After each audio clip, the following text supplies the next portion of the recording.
ভগবান, এ তোমার কেমন বিচার? একসঙ্গে কেড়ে নিলে দুই ভাইয়ের তাজা প্রাণ। বংশে বাতি দেবার জন্য তার কাউকে রাখলে না তুমি। মা বাবার বুক খালি করে দুটো ছেলেকেই একসঙ্গে কেড়ে নিলে। জানা যায় নদিয়ার মাঝদার ইলেকট্রিক অফিসের সামনে অফিস পাড়ার নিতাই বিশ্বাসের দুই ছেলে, 25 বছরের নীলাশ বিশ্বাস আর 22 বছরের নিলয় বিশ্বাস। দুই ভাই গাড়ির ড্রাইভার ও আর একজন সঙ্গীকে সঙ্গে নিয়ে গঙ্গায় স্নান করতে যাবার উদ্দেশ্যে 4 চাকা গাড়ি নিয়ে গতকাল দুপুরে নবদ্বীপের মধ্যাঞ্চল শ্রীবাসঙ্গন ঘাটে উপস্থিত হয়। সেই সময় ঘাটের উপরে গাড়ি দাঁড় করিয়ে দুই ভাই গঙ্গায় স্নান করতে নামেন। অপরদিকে ঘাটের উপরে জল দিয়ে গাড়ি পরিষ্কার করছিল গাড়ির চালক। স্নান করতে গিয়ে হঠাৎই দুই ভাইকে তলিয়ে যেতে দেখে তাদের ওই সঙ্গী চিৎকার করতে থাকে। গাড়ি ছেড়ে সেই চিৎকার শুনে জলে ঝাঁপ মারে গাড়ির চালক, কিন্তু ডুবতে থাকা দুই ভাইকে বাঁচাতে গিয়ে সঙ্গী যুবক এবং চালক চারজনই তলিয়ে যেতে থাকে। এই দৃশ্য দেখতে পেয়ে গঙ্গায় স্নান করতে আসা জগদীশ পাল নামে এক বৃদ্ধ তাদেরকে বাঁচাতে চেষ্টা করতে গিয়ে নিজেই তলিয়ে যাচ্ছিলেন। এই দৃশ্য দেখতে পেয়ে ভোলা ঘোষ নামে আরেকজন স্থানীয় যুবক গঙ্গায় ঝাঁপিয়ে পড়ে গাড়ির চালক সহ 3জনকে কোনো ক্রমে উদ্ধার করতে পারলেও দুই ভাইকে বাঁচাতে পারল না সে। তারা তলিয়ে গেল গঙ্গার গভীর জলে। বিকেলে দুই ভাইয়ের খোঁজে গঙ্গায় নামানো হয় জেলা বিপর্যয় মোকাবিলা দপ্তরের ডুবুরিদেরকে, কিন্তু এখনও পর্যন্ত খোঁজ চালিয়ে দুই ভাইকে উদ্ধার করা সম্ভব হয়নি।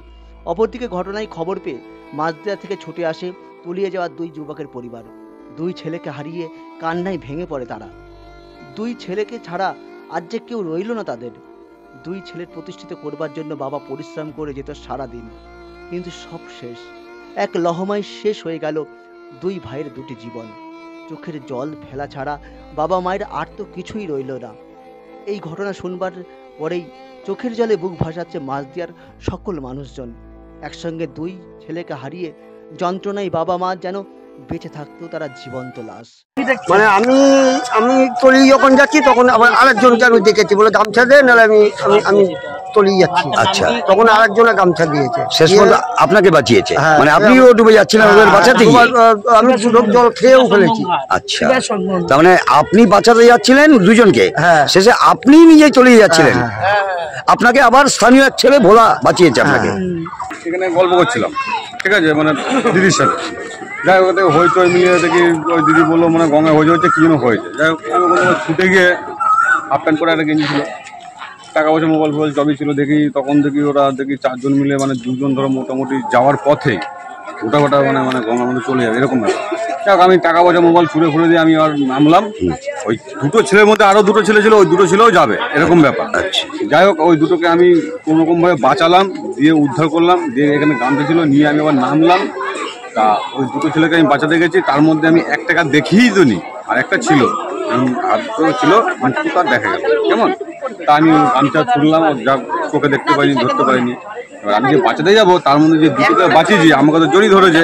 এবার আমার লেগে গেছে ভয়।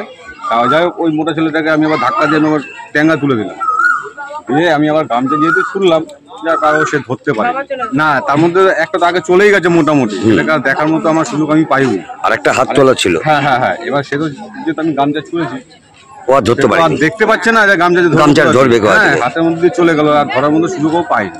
আর বাকি যে 2জন ছিল, 2জনকে উদ্ধার কোনোরকম ভাবে করেছি, আর বাকি 2জনকে বাঁচানোর চেষ্টা করেছি, পারিনি। ব্যুরো রিপোর্ট, আরং নিউজ, নদিয়া।